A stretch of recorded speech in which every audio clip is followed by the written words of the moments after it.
Meus amados, nós somos muito alegres de estar com os irmãos e eu quero expressar, antes de começar a mensagem, a nossa profunda gratidão, minha e da minha esposa, por tudo aquilo que vocês fizeram por nós. Pelos almoços tão gostosos, fomos muito abençoados almoçando com cada irmão, cada família. Isso marca profundamente as nossas vidas. De saber que irmãos queridos os levam para almoçar, senta conosco às mesas, a gente come, conversa, isso é muito bom. Que Deus abençoe cada um de vocês, cada irmão, cada irmã, pela beleza de vocês e pela alegria de estar com vocês.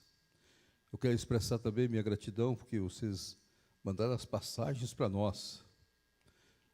E eu, quando disse a vocês, eu vou levar a esposa, eu pensei que eles iam dizer, por favor, pastor, só venha o senhor, a esposa não. Mas vocês foram muito bondosos. Então, agradeço a bondade do conselho, do comitê responsável, porque permitiu que eu trouxesse a minha esposa. Então, está sendo dias não de trabalho, mas estão sendo dias de férias, de descanso, de alegria. A gente levanta cedo, um café espetacular, é muito bom. O café da manhã é muito bom. Parece que a gente está numa mesa de deuses, tudo arrumado, tudo direitinho, coisas demais, a gente até assusta. Então, eu agradeço a bondade de vocês, a maneira singular que vocês têm nos tratado. Depois o almoço, o jantar à noite. Então, que Deus possa abençoá-los cada vez mais. O pastor nos pediu que nesta noite nós falássemos uma palavra de motivação para a igreja de imigrantes. Como a gente pode ver a igreja? Muitas vezes, quando nós olhamos para a igreja, a gente só olha os defeitos da igreja, só olha as lutas da igreja. Eu gostaria que nesta noite nós pudéssemos ver a beleza da igreja olhando através de Cristo. Como Deus, na pessoa do seu Filho Jesus Cristo, vê a igreja. E esta imagem da igreja pudesse ser guardada por nós. É isso que motiva-nos a realizarmos o nosso trabalho. Quando Elias passou por uma das crises mais duras do seu ministério, ele queria desistir de tudo. Ele chegou a pedir a morte. Ele chegou a clamar a Deus que Deus tirasse a sua vida, não havia mais sentido para ele. Ele já havia cumprido todo o seu ministério, não havia mais razão de ser. Teve a maior vitória de todas as vitórias sobre os profetas de Baal. Mas mesmo assim, Elias se sentiu enfraquecido diante da ameaça de Jezabel e foge. E anda praticamente 450 quilômetros na sua viagem, 40 dias andando. Vai para um lugar, vai se escondendo, Deus o fortalece, Deus cuida dele, mas Deus não chama a atenção de Elias. E uma das coisas mais motivadoras para a vida de Elias, Deus deixou para o final. Quando Deus disse a Elias, eu tenho 7.000 Elias, que não dobraram os seus joelhos diante de Baal. Quando a gente pensa que está tudo difícil, o mundo que nós vivemos, a história que nós estamos diante de nós devemos lembrar que há 7.000 que não se dobraram diante de Baal. O nosso texto é um texto de caminhada. É um texto de nós pensarmos na nossa caminhada, e nós escolhemos um livro de Números, no capítulo 22 de Números. Eu queria que você tivesse o retrato da igreja, tivesse a visão da igreja a partir de Jesus, e isso pudesse te motivar a participar mais da igreja, a viver mais da igreja. Aí você vai dizer para mim, pastor, o senhor escolheu um homem que não teria condições nenhuma. Eu escolhi as profecias de Balaque, de Balaão, para mostrar a beleza da igreja. Números capítulo 22, nós encontramos o verso de número 20. Veio, pois, o Senhor a Balaão de noite e disse-lhe: se aqueles homens vieram chamar-te, levanta-te, vai com eles, todavia farás somente o que eu te disser. Guarda bem essa expressão, todavia farás somente o que eu te disser. Aqui mostra Balaão indo, mostra a questão da mula de Balaão, uma série de coisas, mas eu gostaria que os irmãos guardassem uma expressão que está também nesse capítulo, verso 38. Respondeu Balaão a Balaque: eis-me perante ti, acaso poderei eu agora falar alguma coisa? A palavra que Deus puser na minha boca, essa falarei. Capítulo 23, começa a palavra de Balaão. Verso 7. Balaque fez vir de Arão, o rei de Moabe, dos montes do Oriente, vem, amaldiçoa-me a Jacó, e vem, denuncia a Israel. Como posso amaldiçoar a quem Deus não amaldiçoou? Como posso denunciar a quem o Senhor não denunciou?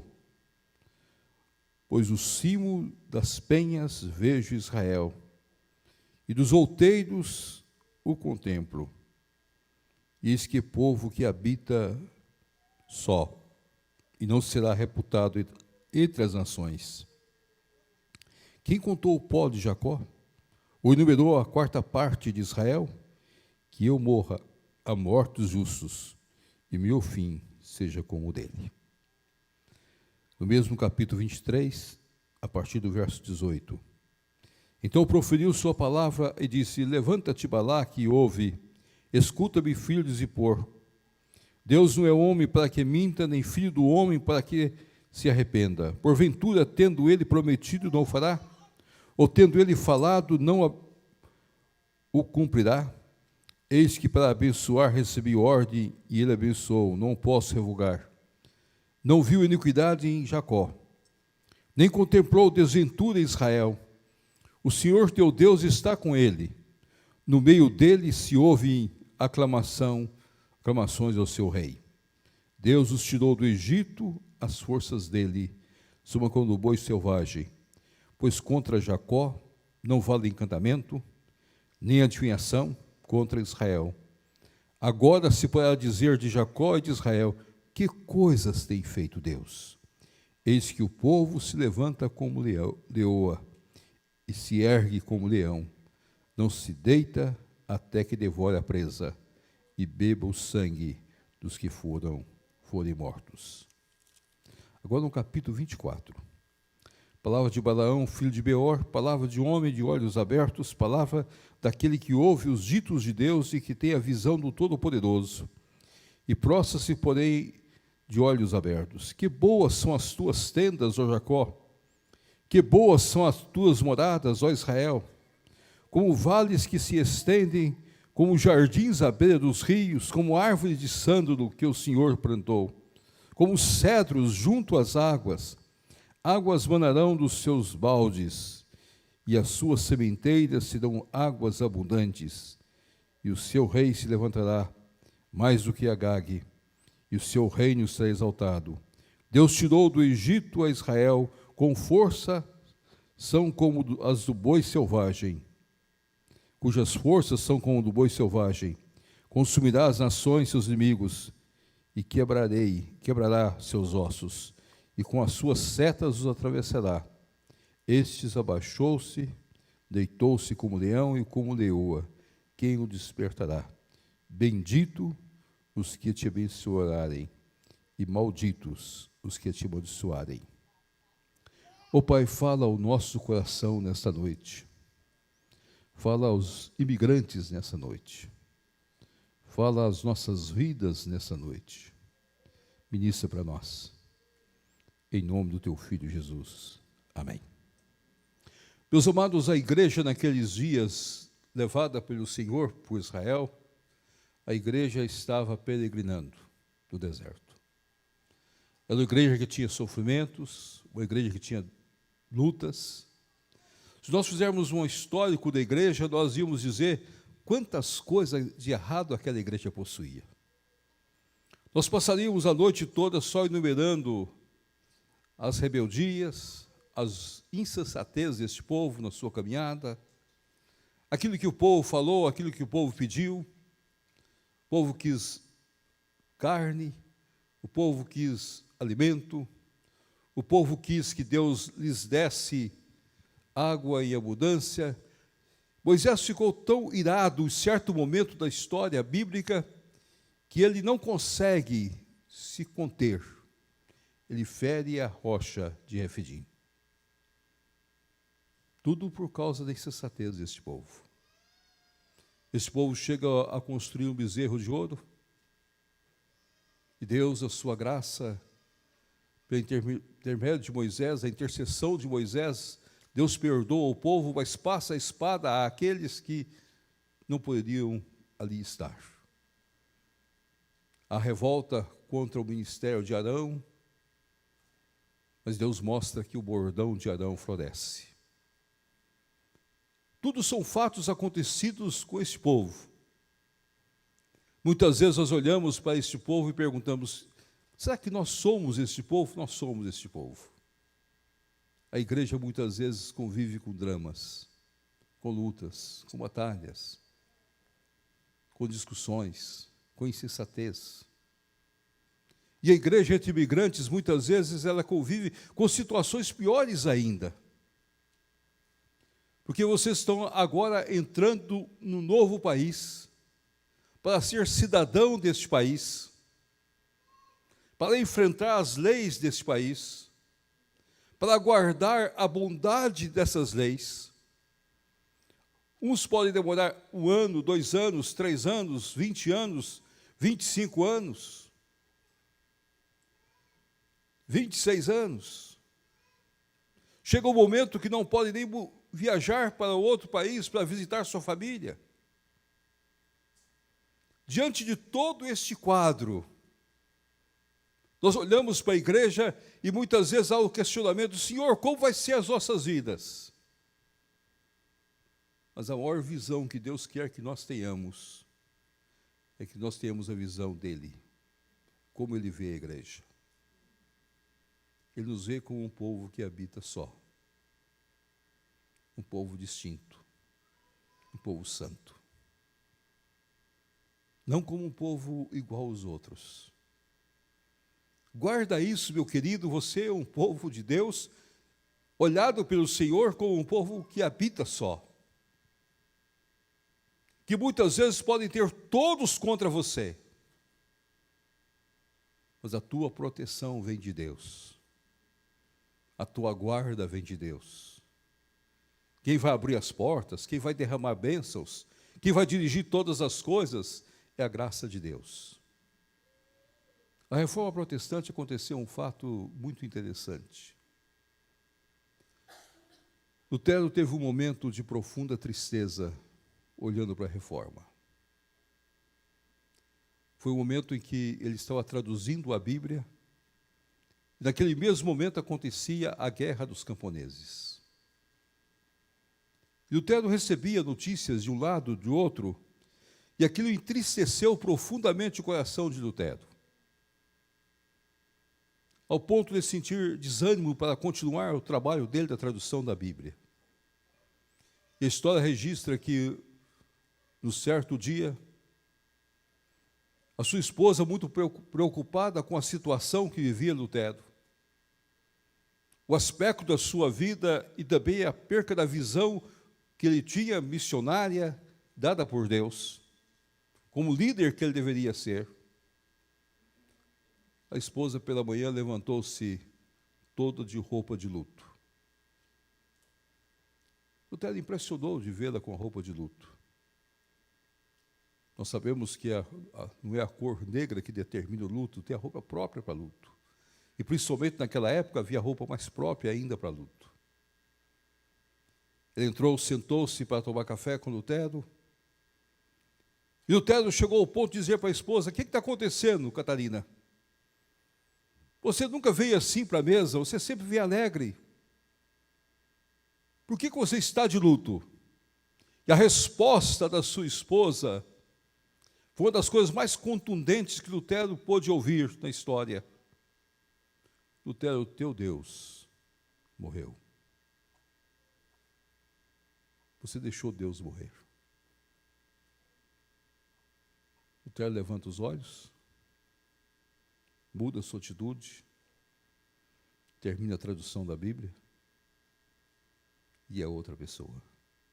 Quando nós perdemos a visão de Deus, nós somos um povo só e nós não podemos perder a visão de Deus.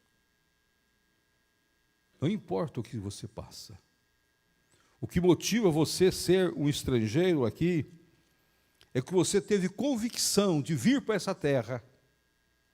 Ah, pastor, mas eu vim aqui por causa do sonho americano. Não importa o porquê que Deus te trouxe para cá. Ou com sonho, ou sem sonho, não importa. Deus é que te trouxe para cá. Você tem convicção disso. Porque se você perder essa convicção, você perde o sentido de ser povo de Deus. Às vezes nós ficamos procurando muitas motivações. Ah, Senhor, eu vim para cá porque eu queria ganhar mais, eu queria ter isso, eu queria ter aquilo. Não importa como foi o trabalho do Espírito Santo para tirar você de onde você está. É Deus que o tirou você de lá. Agora Deus te colocou aqui. Você tem que ter consciência que você é um povo só. Um povo santo. Diferente. Com raízes santas, com preocupações santas, e Deus está trabalhando a sua vida, e Deus vai trabalhar a sua vida a cada dia. Você foi trazido para cá pela graça de Deus. Ah, Senhor, mas por que o Senhor me colocou nesse lugar? Tem período frio, tem período de calor, tem período disso, tem período daquilo. Meu querido, não pergunte isso para Deus, trabalhe. Vibre com Deus. Nosso irmão Leandro está saindo daqui para voltar. Mas eu disse isso para ele precisa ter convicção que Deus é que está levando ele. Porque se ele perder essa convicção, ele vai frustrar no seu ministério. Deus é que faz todas as coisas para nós. Se você fizer uma análise da vida, você vai descobrir isso. Guilherme de Farel era um homem de barba ruiva, alto, forte. Eu penso que o Guilherme Farel era um pouco mais gordo do que eu. Devia pesar aí uns 130 quilos, 140 quilos. Bem alto, bem forte, mão grande. Quando Calvino chegou, Calvino era alguém franzino. Eu nunca olho para Calvino pensando que Calvino era um homem grande, forte. Calvino era franzino, magro, homem dedicado aos estudos, às letras. Jovem ainda, muito jovem, e passa por Genebra. E Farel olha para ele e diz: você é o homem de Genebra. Deus me mostrou que você é o homem de Genebra. Aí Calvino reluta e diz: não, eu sou o homem que tem de ir para frente, eu tenho de ir para Estrasburgo, eu quero escrever, eu quero dedicar, eu quero publicar livros, eu quero dedicar minha vida ao estudo, à preparação. Aí Farel volta a dizer para ele: você é um homem de Genebra. Você vai ficar aqui. Aí Calvino volta a dizer: não, eu tenho de ir embora. Não, você vai ficar aqui. Vamos fazer o seguinte, eu vou orar. Aí foi o erro de Calvino, permitiu que Farel orasse. E Farel disse: eu vou orar a Deus, para que se você sair às portas de Genebra, Deus vai mandar um raio. E o raio vai te pegar. E você vai ser morto. Calvino ficou em Genebra. 3 anos ficou em Genebra. Começou a grande reforma. Foi expulso no 3º ano, no final do 3º ano foi expulso. Porque Calvino tinha uma convicção inata nele. Ele queria uma igreja santificada. E ele disse que aquelas pessoas que não tivessem uma vida santa não poderiam participar da ceia do Senhor. A cidade de Genebra é a cidade do imigrante. Chegava gente de tudo quanto é lugar. E Calvino impôs algumas normas, juntamente com o conselho. E uma das normas que Calvino exigiu é que não houvesse pessoas que vivessem uma vida dúbia, em dubiedade, pisando em 2 lugares. Havia em Genebra um grupo de libertinos, historicamente homens perdidos, que queria falar que eram reformados, mas ao mesmo tempo aceitava uma série de coisas éticas inadequadas, como o uso de bebida em excesso, como o uso do sexo em excesso, coisas dessa natureza. E Calvino disse, não, Genebra é lugar santo. Como exploração dos pobres, nós sabemos que uma das coisas mais rigorosas para Calvino era que algumas daquelas pessoas aproveitavam os imigrantes que chegavam e começavam a cobrar deles, e a tentar tomar os recursos deles. E você sabe que muitas vezes pode acontecer isso também, exploração de quem chega. Aí naquele momento Calvino levantou sua voz. Vocês não participam da ceia.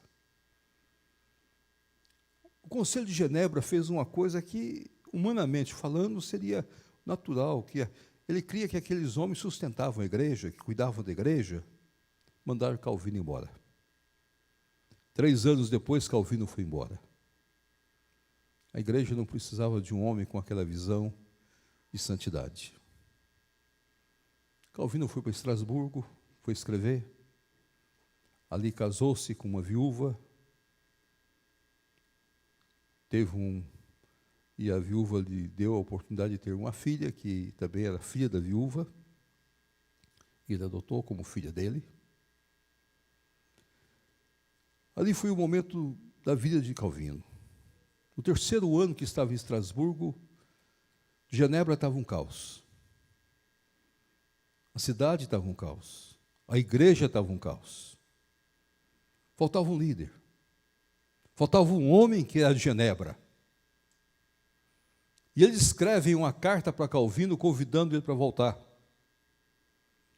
E na carta coloca muito bem claro que ele não trouxesse farel com ele. Por isso que eu sempre sou um defensor de farel. Há na história uma carta de Farel dizendo para Calvino, Calvino, o seu lugar é Genebra. Eles não me querem, mas o seu lugar é Genebra. Volte para Genebra. Depois de 3 anos ele volta. Ele faz a grande reforma em Genebra. Para ser uma igreja só. Um povo só. Deus muitas vezes nos coloca nessas situações. A motivação nossa é sabermos aonde Deus está nos colocando. Meu querido e amado imigrante, você não está aqui porque você sonhou com o sonho americano. Você está aqui porque o Espírito Santo de Deus te trouxe para cá. Você não vai entender isso. Lá na sua casa você não vai compreender isso. Mas Deus mexeu com você. Deus mexeu com a sua esposa para que ela aceitasse o desafio. Deus mexeu com sua família. E você veio. E você veio para cá. E pode ser que você vai concretizar seu sonho, mas pode ser também que não. Mas você veio. A segunda coisa que eu gostaria de colocar para os irmãos é que o inimigo não tem poder sobre a vida daquele que está nas mãos de Deus. Então, o inimigo não tem poder sobre as nossas vidas. Não vale contra Israel, nem encantamento, nem adivinhação. Agora, o que poderá dizer de Jacó e de Israel? Que coisas tem feito Deus? O inimigo não tem poder sobre as nossas vidas. Muitas vezes nós pensamos que o inimigo tem poder sobre a nossa maneira de ser. Meu querido, se você está guardado pelo Senhor, é Deus que vai dirigir sua vida. Algumas coisas maravilhosas vão acontecer que você não vai compreender. Às vezes o inimigo pode armar ciladas, e as ciladas serão destruídas antes de serem construídas. O inimigo não tem poder sobre as nossas vidas. De maneira alguma. Por nenhuma cilada que ele arme. Pode acontecer algumas questões que venham a trazer tristezas, amarguras, e muitas vezes pode aparecer algumas coisas que nós não entendemos.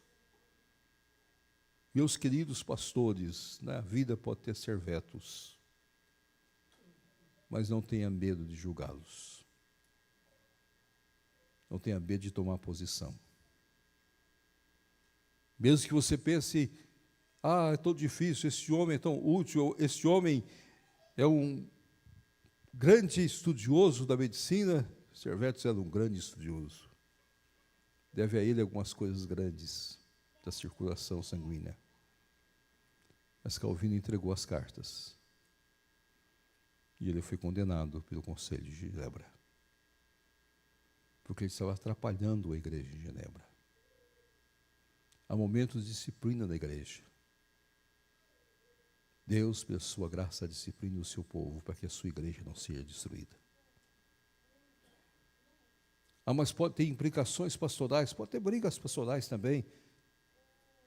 Deus nos ensina a perdoar uns aos outros, a nos entender uns com os outros, a olhar a obra que é maior que nós, a compreender que o objetivo que Ele coloca todas as coisas é muito maior do que qualquer diferença que haja. No mesmo período que Lutero defendia uma ceia do Senhor, com a consubstanciação do pão e do cálice, do vinho, Calvino defendia a ceia do Senhor com a presença real do Senhor Jesus Cristo. Havia diferença entre os dois. Deus usou um homem chamado Melâncto. Calvino nunca se encontrou com Lutero, mas Melâncto foi o grande homem que estabeleceu contato e deu estrutura, mais tarde, à própria igreja luterana, mas respeitou Calvino. E as coisas continuaram existindo. Pode haver diferenças aqui, pode encontrar, aqui na América pode surgir algumas diferenças, mas os líderes vão ter de sentar, vão ter de orar e vão ter de compreender que o inimigo vai semear, mas ele não vai ter vitória. O joio vai vir, mas o joio não traz a separação entre o joio e o trigo. A graça de Deus é mais que todas as coisas. Não há adivinhação, não há encantamento, não há nada contra o povo de Deus. Mas Senhor, nós estamos comprando esse terreno, aconteceu que um grupo se levantou. Meus queridos, entregue nas mãos do Senhor. Deus sabe se esse terreno vai ser seu ou se não vai ser seu. Deus sabe quantas coisas vai acontecer no decorrer do tempo. Deus sabe quanto Ele vai orientar todas as coisas. Quantas vezes vai exigir de nós que coloquemos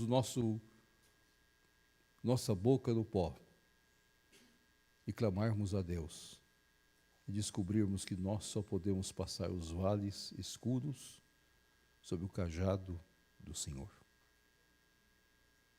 É Ele que nos conduz, Ele é a luz.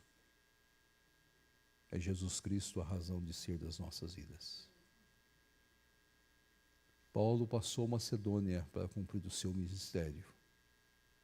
Ele entendeu todos os propósitos de Deus na sua vida. Ele entendeu que, mesmo na cadeia, A cadeia não era o fim do seu ministério. Ele se alegrou diante do Senhor. Nós estamos agora vivendo a crise da Flórida. É uma crise, como disse o pastor Everton, passageira. Mas pode ser uma crise muito pesada, porque muitas vezes a visão americana olha os imigrantes como todos iguais. Mas agora é hora de nós nos fortalecermos. Nós só entendemos isso como uma ação do inimigo, só que ele não tem poder sobre as nossas vidas. Nós temos que ter certeza absoluta disso, ter convicção disso. E as coisas vão passar. As coisas vão se arranjando de acordo com a vontade de Deus. E pode ser que você fique desanimado diante de alguma situação e de algum momento da sua vida. E você vai chorar. Calvino teve 51 enfermidades. Nunca desanimou do seu ministério. Escreveu sobre todos os livros da Bíblia. Pregou sobre todos os livros da Bíblia, com exceção de Apocalipse. É interessante observarmos isso. Uma das coisas mais impressionantes de Calvino são as suas cartas. Ler as cartas de Calvino é como se estivesse lendo a alma de um homem que sofre pelo seu povo. Compensa ler as cartas de Calvino. Compensa dedicar tempo para conhecer mais a estrutura humana desse homem, que foi um gigante. Mas ele se sentia em Genebra como um imigrante. Ele foi posto ali. Ali não era a terra dele. Ele foi posto ali. E ele aceitou ser posto ali. Não há nem adivinhação, não há encantamento, não há nada que o inimigo faça. O povo de Deus é como o leão e como a leoa. É um povo forte, pronto para a luta, para levantar. Mas esse texto leva-nos à visão que Deus coloca da igreja, é essa visão de um povo só colocado no mundo, a visão de um povo que o inimigo não tem poder para tocar, porque o nosso inimigo fora preso por Jesus Cristo. Ele entrou na casa do valente e o prendeu. E ele não tem poder sobre as nossas vidas. Ele não tem poder sobre o viver nosso. Há muitos anos atrás, chegou um missionário no Brasil, na região do sudoeste de Goiás. E aquele missionário tinha sonhos grandes para a plantação da igreja no Brasil, no sudoeste de Goiás. Pegando Jataí, Rio Verde, toda aquela região ali, Mineiros. Aquele missionário foi colocado ali. Mas ele tinha de viajar 6 meses a cada período. E a sua esposa ficava sozinha. Era início de século. A missão o mandou para lá, para poder atingir aquele estado. E a esposa não teve estrutura para ficar sozinha. Ela ficou louca, enlouqueceu. E aquele homem continuou trabalhando. Teve períodos que ele internava a esposa, teve períodos que ele tinha a esposa dentro de casa. E muitas vezes ele chorava diante dessa situação. Até um dia que a missão o retirou de lá e colocou ele no escritório, para que ele pudesse continuar o seu trabalho. E passando a ver 6 meses com a esposa, 6 meses com ela internada. O que mais me impressionou foi que, algum tempo atrás, eu estava aqui nos Estados Unidos, e uma jovem com o seu marido, que estava indo para o campo missionário, me abraçou. E ela disse: pastor, eu sou filha do fulano e do fulana, aquele casal que sofreu tanto no campo missionário. E eu e meu esposo estamos indo para a Índia. eu só pude abraçar e chorar com eles. Deus levantou. A filha teve o mesmo espírito do pai. Não pensou no sofrimento da mãe, não pensou em nada. Não há nada que intimida o servo de Deus. Você está aqui. Eu queria que você levasse uma frase para a sua vida. Você está aqui como imigrante para ser bênção de Deus. No bairro que você está, na região que você está, você é um missionário de Deus.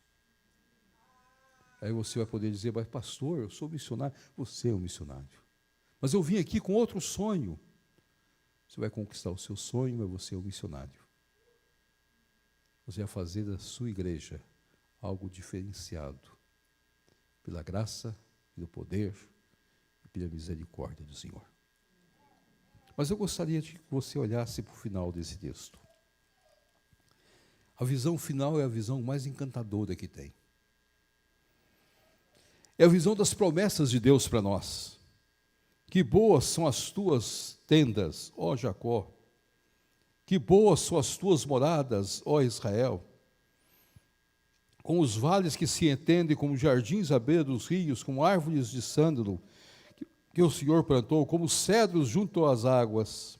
Águas manarão de seus baldes, e as suas sementeiras terão águas abundantes. E o seu rei se levantará mais do que Agag, e o seu reino será exaltado. Deus tirou do Egito Israel, cujas forças são como as do boi selvagem. Consumirá as nações e seus inimigos, e quebrará os seus ossos. Meus amados, vocês já foram à casa do pastor Pedro? Quantos aqui já foram à casa do pastor Pedro? Amém. Vocês viram como boa é a casa dele? Que lugar bonito. Parece essa descrição aqui, pastor. Como boas são as tuas moradas. Como são boas as coisas que Deus dá para nós. Não dá para entender. Deus tem muitas promessas para nós. Mas o lugar bom não é o lugar que a gente acha que é tão rico. Não, o lugar bom é quando você senta na sua casa e sente que ali é o seu lugar. Pode ser um quarto. Pode ser um lugar muito simples. Pode ser uma casinha. Que você entra, mas aquele é o seu lugar. É o seu lugar. É o lugar que Deus te colocou. A minha mãe, certo dia, estava me contando. Minha mãe foi uma mulher muito interessante. Ela já foi chamada à glória. E ela estava me contando que a primeira casa que ela foi morar foi uma choupana. Foi construída de sapé. Um rancho construído de sapé. A cama deles era de pau roliço, e por cima colocava o colchão, que era feito, na sua maioria, de palha ou de alguns ramos. E o missionário, o reverendo Jorge Hertz, que é missionário em Patrocínio, resolveu visitar os meus pais. Ficaram sabendo que o meu avô havia dado para minha mãe algumas revistas, e ela estava lendo as revistas. Minha mãe achava aquele lugar muito bonito, muito aprazível. Aí chegou o missionário. Ela achou tão bonito o missionário que ela fez questão de hospedá-lo na sua própria choupana. Ela tinha de sair do rancho para que ele pudesse tomar banho, para que ele pudesse trocar de roupa, porque só tinha um cômodo. E arrumou uma cama para ele do mesmo jeito. E aquele missionário ficou ali. E foi ali que começou a pregação do Evangelho. Como são boas as nossas casas e as nossas moradas. Como Deus vai trabalhando nas nossas vidas para que nós possamos sentir a satisfação aonde Ele quer nos colocar.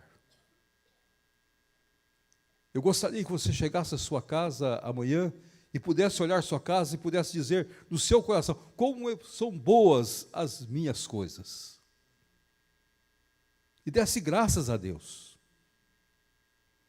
E olhasse as pequenas coisas da sua casa. Agora, esta visão que nós temos aqui também é uma visão do céu. Das moradas celestiais. Nós somos peregrinos e passageiros por essa terra. Mas um dia nós vamos chegar no céu. E é isso que encanta as nossas vidas. É que nos leva a chorar de alegria, de contentamento, de saber que as coisas não terminam aqui. Nós temos uma realidade que nos espera, mais do que todas as coisas. Mas aí você precisa ter a certeza que você tomou posse da salvação em Cristo Jesus. Você é crente em Jesus Cristo. E a sua vida não lhe pertence mais. Pertence ao Senhor Jesus Cristo. Você cria seus filhos para o Senhor Jesus Cristo. Você já os consagrou ao Senhor.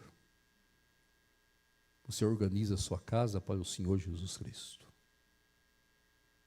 Você organiza tudo na sua casa para a glória do Senhor. E você apresenta as prioridades que você tem diante do Senhor Jesus Cristo. Israel foi um povo que perdeu essa visão. Tristemente. Lê a entrada de Israel na terra prometida. Anos depois, estão revoltados no período dos juízes. É uma tristeza.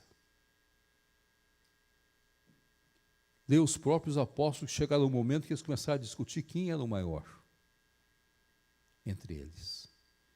E Jesus então chama os apóstolos e diz a eles, aquele que serve é o maior. Jesus começa a mostrar coisas grandiosas para eles. Quem pode ocupar essas posições? Quem vai fazer essa obra? Quem vai ser o nosso líder? Deus é que sabe todas as coisas. Há muitos e muitos anos atrás, quando eu tomei a decisão de ficar em Patrocínio, um líder da igreja olhou para mim e disse, você não vai ser nada na IPB. E você está indo para Patrocínio, aquilo é encerramento, é o fim de linha. Eu não sabia que Deus tinha outros propósitos. É Deus que tem os seus propósitos. É Deus que faz todas as coisas. Você está aqui em Boston, em região de Boston, na Flórida. Está como o Petrecelli, peregrino pelo mundo. Saiba que esta é a sua terra. Segure na mão a sua terra. E glorifique a Deus. Sabe que City é a sua igreja. Lute pela sua igreja, pelos projetos dela. Lute muito pela sua igreja. Trabalhe pela sua igreja. Ah, pastor, nós temos um projeto de ter uma escola, uma igreja escola. Vamos lutar, vamos chegar lá. Não desanime. Que escola boa vocês vão ter. Vai chegar um momento que vocês vão levantar a escola e vão olhar para trás e dizer, mas como nós chegamos aqui? Inexplicavelmente Deus deu a escola para vocês.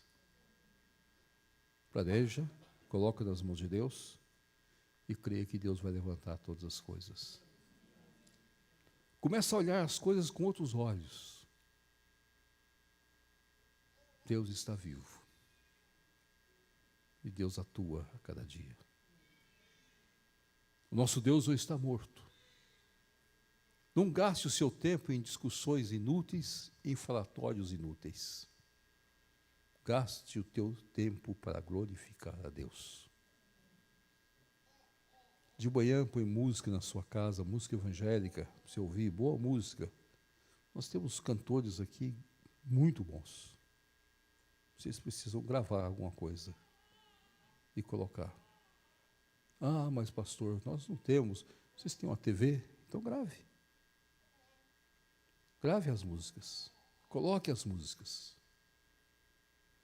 Faça da sua igreja referência para a glória de Deus. Não espere que as pessoas vão abraçar vocês. Vai ter pessoas que vão criticar. Vai ter pessoas que vão ter inveja. Vão ter pessoas que vão levantar.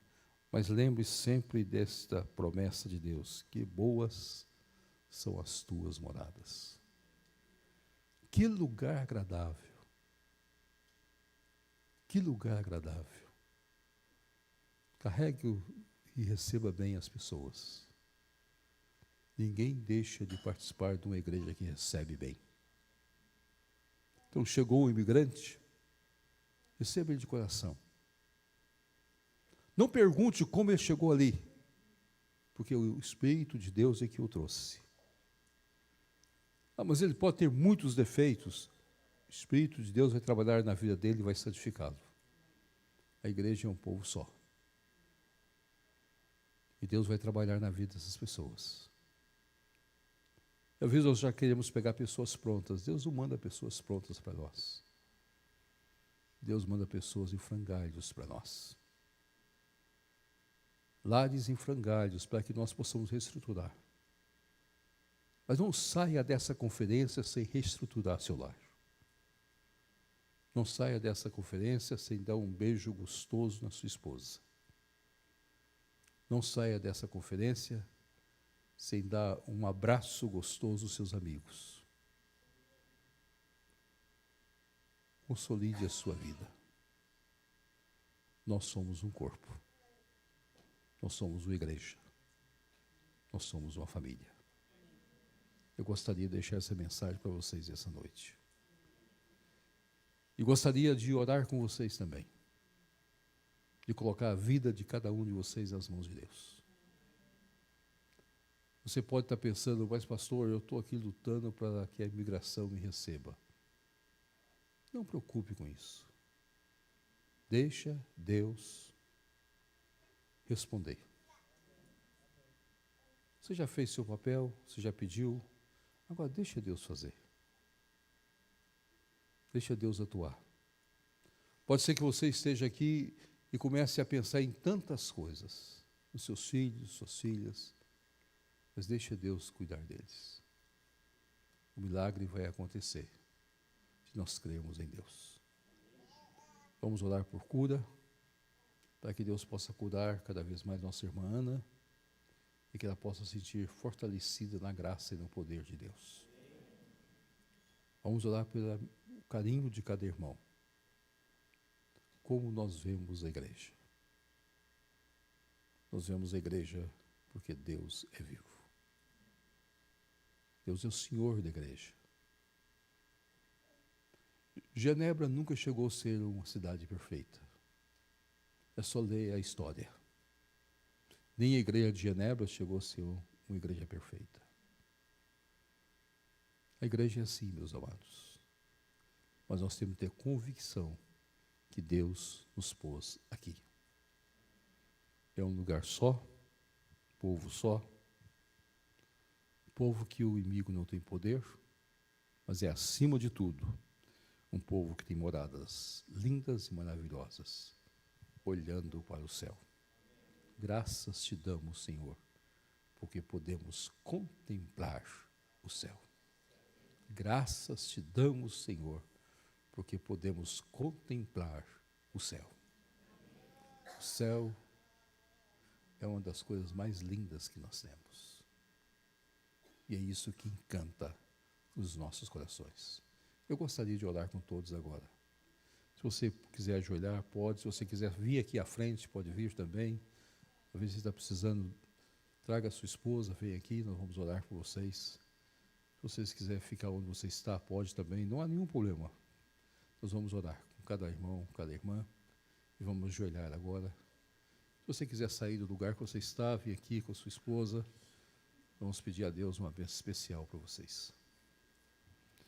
Depois eu vou pedir o meu cantor predileto para cantar conosco, Céu, Lindo Céu. Já que eu sou a Arca de Noé, vamos cantar as músicas da Arca de Noé. Se vocês puderem ajoelhar, vamos ajoelhar e vamos pedir a Deus.